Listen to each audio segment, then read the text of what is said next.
Reka tubifurize ibihe byiza cyane mwese mukurikiye Kivu Today News, murasuzwa nanjye Boni Buranga. Mu burasirazuba bwa Repubulika Iharanira Demokarasi ya Kongo, inkuru zikomeje kugarukwaho cyane harimo iyuko umutwe wa M23 ushobora kongera kwisubiza umujyi wa Uvira, ndetse hakaba hamaze iminsi hari imirwano mu nkengero zaho. Tugiye kwibaza ikintu gikurikira: M23 iramutse isubiye muri Uvira byagenda bite? Nize ngaruka byagira kuri iyi ntambara? Ese abo mu bwoko bw'abatutsi cyane cyane abanyamurenge bakungukira iki mu kuba M23 yafata Uvira ikayisubiza? Hari n'ikindi kibazwa: kuki M23 yahavuye? Kuki ubu aribwo yaba ishatse gusubirayo? Ese byaba bivuze iki? Ese ntabwo yajya muri uyu mujyi ngo izongere kuwuvamo nk'uko yawuvuyemo na mbere? Reka rero ibyo byose tubiganireho, mbahaye ikaze muri iki kiganiro. M23 yivanye mu mujyi wa Uvira ku bushake, idatsinzwe, itarashweho, itarushijwe imbaraga n'igisirikare cya Kongo n'abo bafatanyije barimo ingabo z'u Burundi ndetse na Wazalendo. M23 yahavuye kuko yiyemeje guha umwanya inzira y'ibiganiro, cyane cyane iby'idoha, kugira ngo baganire na leta ya Kongo. Ibiganiro biri hagati y'umutwe wa AFC ubarizwamo M23 na Twirwaneho ndetse na leta ya Kinshasa. Leta ya Kinshasa iyo ibona iri gutsindwa cyane cyane ku rugamba, ishyira imbaraga mu biganiro, ikongera ikerekana ko ishobora kwitabira ibiganiro. Ari nabyo rero byabaye ubwo umujyi wa Uvira wafatwaga na M23.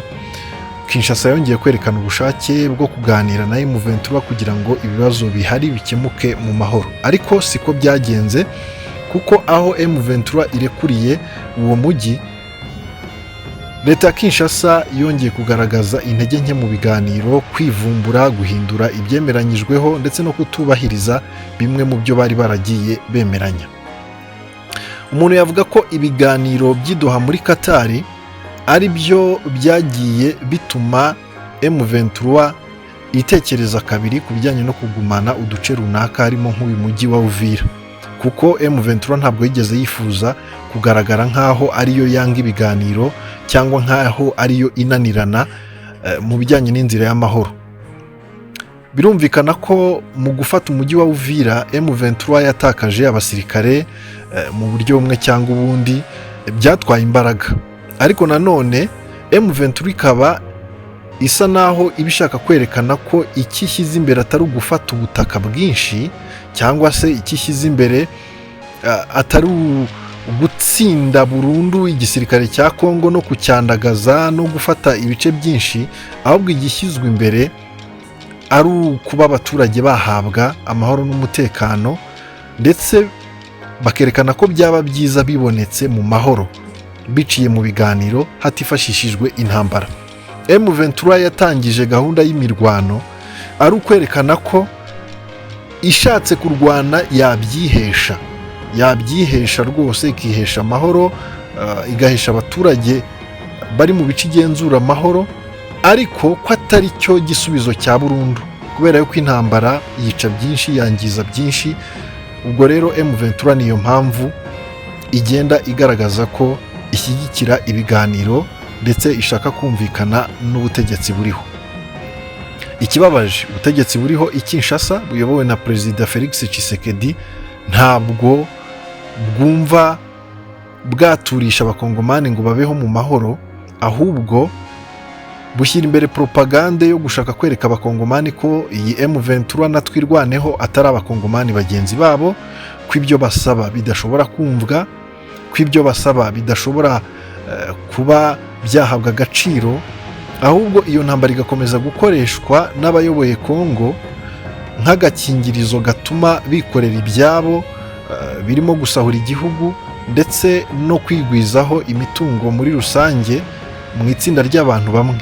Hakaba kandi no kuba batabazwa inshingano, abaturage ngo babaze ibyo batagezeho, kubera yuko bigaragara ko igihugu kiri mu ntambara. Iyi ntambara rero leta ya Kinshasa iyikoresha nk'uburyo bwo kugera ku cyo bo bifuza, iryo tsinda ry'abantu bake, mu gihe M23 yo ikoresha iyi ntambara mu rwego rwo kumvikanisha akarengane ka bamwe mu baturage bo mu burasirazuba bwa Kongo, ndetse intambara bakaba bayifashisha mu gushaka umuti w'igisubizo kirambye. Birumvikana rero ko impande zombi ntabwo zihuriye ku cyo zishaka muri iyi ntambara. M23 irarengera abaturage, irashaka no kumvikanisha ijwi ryabo kuko ryapfukiranywe igihe kirekire cyane, cyangwa se hamaze igihe kinini cyane leta itumva ibyo basaba, mu gihe abayoboye leta y'i Kinshasa bo bafite izindi nyungu zabo, zirimo propagande y'ivangura ry'ubwoko, kwigwizaho imitungo, gusahura igihugu, ndetse no kutabazwa inshingano, ndetse no kuba bagundira ubutegetsi. Kuba rero M23 yararekuye Uvira kuri ubu bikaba bitaratanze igisubizo, ahubwo ikaba iraswaho ku birindiro bitandukanye n'abasivile bagakomeza kuraswaho, niho bamwe bashingira bavuga bati kuri ubu igihe kirageze ko M23 isubira muri Uvira.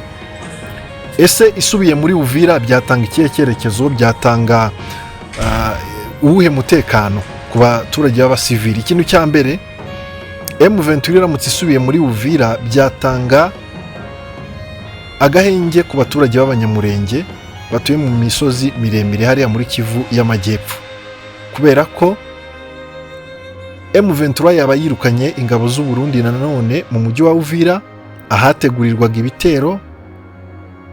Uruhande rwa leta ya Kinshasa rukagorwa cyane no gukorana n'izo ngabo z'u Burundi.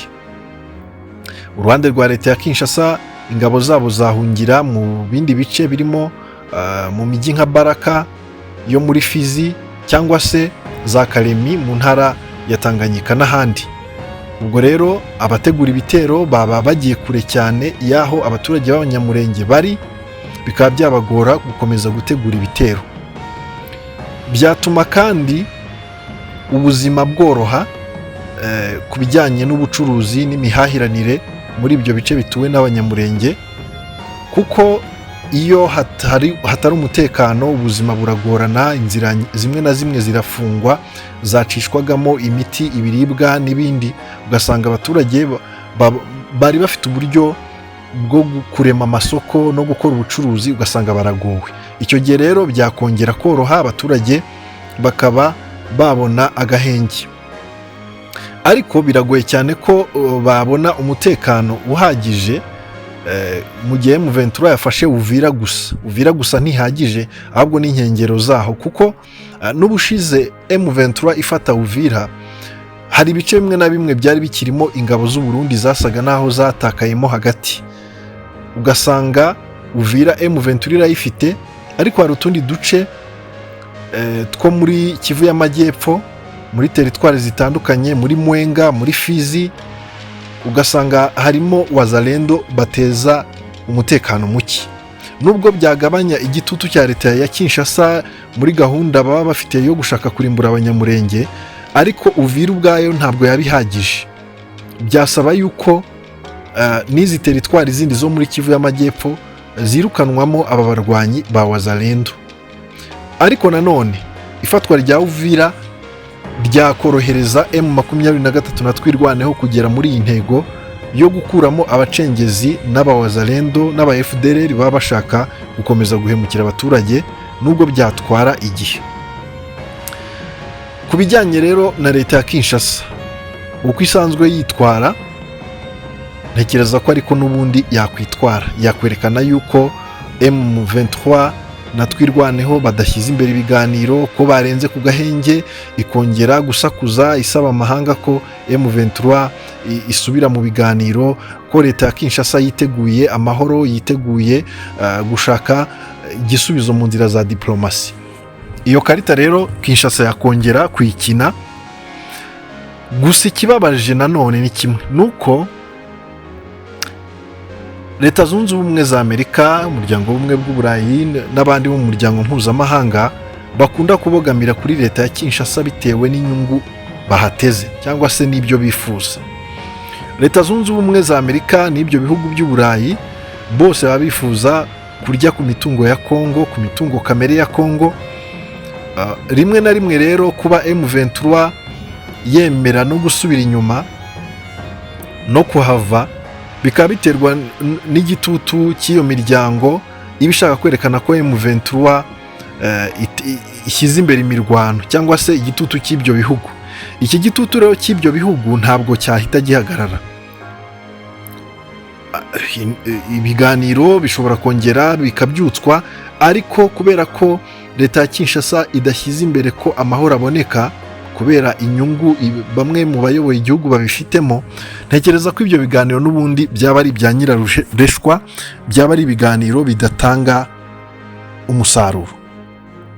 Icyo gihe rero M23 yakongera gusabwa kuva mu bice bimwe na bimwe igenzura. Ari nayo mpamvu ntekereza ko M23 itari guhita ishaka kwinjira muri Uvira nanone, kuko niba iri no kubipanga ntabwo iri kubyihutira by'ako kanya, kuko iyo ibishaka yari kuba yarabikoze. Ahubwo muri M23 bashobora kuba bari gutekereza bati, ese turasubira muri Uvira gute? Turayisubiramo ejo tuzongere tuyivemo? Ni ibintu byo kwitonderwa rero. M23 rero kuba yatekereza kwisubiza Uvira byo birahari, ariko ni ibintu bitihutirwa, kuko kuba basubira muri Uvira bisobanuye iki? Bisobanuye ko baba bagiye kwemera ko bagiye kurwana inkundura batitaye ku rusaku rw'ibihugu byo mu burengerazuba bw'isi, ku miryango mpuzamahanga, bo bagaharanira ibyo bashaka kugeraho no kugeza ku baturage kurusha kugendera kuri iyo miryango. Urebye nicyo kintu M23 igomba gutekerezaho cyane mbere yo kujya muri Uvira, kuko bitabaye ibyo uko barushaho gufata uduce bazarushaho kugenda basabwa gusubira inyuma. Hazaboneka ibihugu bibasaba gusubira inyuma, leta ya Kinshasa izagizana ikarita yo kujya mu biganiro bidatanga umusaruro. Muri ibyo biganiro hasabwe agahenge, nihasabwa agahenge leta ya Kinshasa yongere guteguriramo ibitero. Rero turamutse twumvise M23 yasubiye muri Uvira, ni M23 yaba yiyemeje kuba itari kumva igitutu cy'ibihugu n'imiryango mpuzamahanga. Ni M23 yaba igiye gufatiraho, byibura igafata iyindi mijyi myinshi irenze kuri Uvira kugira ngo bigire icyo bisobanura kuri uru rugamba. Mu kanya nababwiraga ibijyanye no kuba Uvira ifashwe, niba hari icyo byafasha abaturage b'Abanyamurenge, naberetse yuko ni ibintu byatanga agahenge k'igihe gito, byasaba ko n'utundi duce two muri ziriya teritwari dufatwa. Naho ku bijyanye na diplomasi mpuzamahanga, ifatwa rya Uvira yonyine nta gitutu gikomeye noneho kuri iyi nshuro byashyira kuri leta ya Kinshasa, keretse bafashe Uvira bagakomeza bagafata Karemi, cyangwa se bakareba indi mijyi bafata muri Nord no muri Grand Nord, muri Kivu y'Amajyaruguru, maze leta ya Kinshasa ikabona yuko ibyo M23 yari yarakoze byo kuva muri Uvira, noneho kuba leta ya Kinshasa yarabisuzuguye, ingaruka zibabayeho ari mbi kandi ari nyinshi. Icyo gihe batakaje indi mijyi, tuvuge muri Kivu y'Amajyepfo hagafatwa Uvira, hagafatwa Baraka, hagafatwa no mu ntara ya Tanganyika Karemi gafatwa n'ahandi, byahesha M23 ijambo ku meza y'ibiganiro, ndetse leta ya Kinshasa ikagibwaho n'igitutu abaho abaturage baba bayisaba kugira icyo ikora kugira ngo yumvikane na M23. Gusa ikibabaje ni uko abayobozi bariho muri Kongo ni babayobozi bashobora kwemera uduce twinshi tukaba twanafatwa mu gihe nta cyaba gihindutse, mu gihe nta gitutu cyaba kiri kubageraho i Kinshasa no mu nkengero zaho. Rero kuba M23 yafata Uvira ikayisubiza byatanga igisubizo cy'igihe gito, ariko ntabwo byatanga igisubizo cy'igihe kirekire, haba ku ruhande rwa diplomasi, haba no ku ruhande rw'abaturage. Ikintu rero mbona cyatanga igisubizo cy'igihe kirekire ni ihinduka ry'ubutegetsi i Kinshasa. Mu gihe haba hagiyeho undi muyobozi utari Perezida Antoine Felix Tshisekedi, uwo muyobozi akaza agambiriye ineza y'abaturage no guhagarika intambara no kumva akarengane kabo mu burasirazuba bwa Kongo bahuye nako kagatuma bamwe bafata intwaro. Icyo gihe hajyaho ibiganiro by'ukuri bigambiriye gushaka amahoro, kandi ibyo buri ruhande rusaba urundi rwagenda rubyumva, hakagira ibyo buri ruhande rwigomwa, maze hakaboneka amahoro. Ikindi, icyo gihe uwo muyobozi abaye akunda abaturage ba Kongo ntabwo yakwishimira ko intambara ikomeza, ngo akomeze intambara leta bigaragara ko itazatsinda, kandi intambara nanone itari butanga igisubizo ku bibazo byibazwa na bamwe mu bakongomani. Ikintu gihari rero gishobora kugira ibyo gihindura mu buryo bw'igihe kirekire ni uko ubutegetsi bwahinduka, ni uko M23 yakunguka abandi bantu benshi bakorana bagashyira igitutu kuri leta mu buryo bwa diplomasi cyangwa hifashishijwe intwaro, ubutegetsi bugahinduka. Naho ubundi ifatwa ry'imijyi, ifatwa ry'ibice nka Uvira honyine ntabwo byagira ikintu kinini bihindura, ariko wenda Uvira ifashwe, Karemi igafatwa, abarundi baba basubijwe iwabo, bamwe babura aho bajya bagahungira iwabo, ingabo z'u Burundi zigasubira iwabo, abagaba ibitero mu bice bituwe n'abanyamurenge bakigizwa kure cyane, amahoro n'umutekano bikaboneka, noneho ibintu bigasigara biganirirwa muri diplomasi kugeza igihe ubutegetsi buzahindukira, ariko byibura abo baturage bamaze guhabwa amahoro n'umutekano.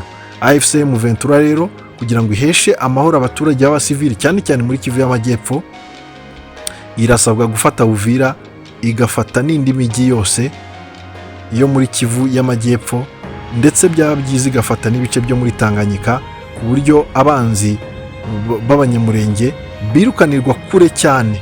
Noneho aho ngaho ikashakira umutekano nk'uko yamaze kubona umutekano w'ibindi bice birimo nka Bukavu, Goma, za Rucuru na Masisi, maze hagasigara habaho ibiganiro byo kureba ejo hazaza ha M23 mu bijyanye na politike, mu bijyanye n'aka gace bafite kazakomeza kuyoborwa gute, se leta ya Kinshasa izemera guhara ibingana iki, hazaboneka ikihe gisubizo kirambye. Ibyo bikwiriye gukomeza kuganirwa nyuma, ariko M23 yamaze guhesha amahoro n'umutekano abaturage.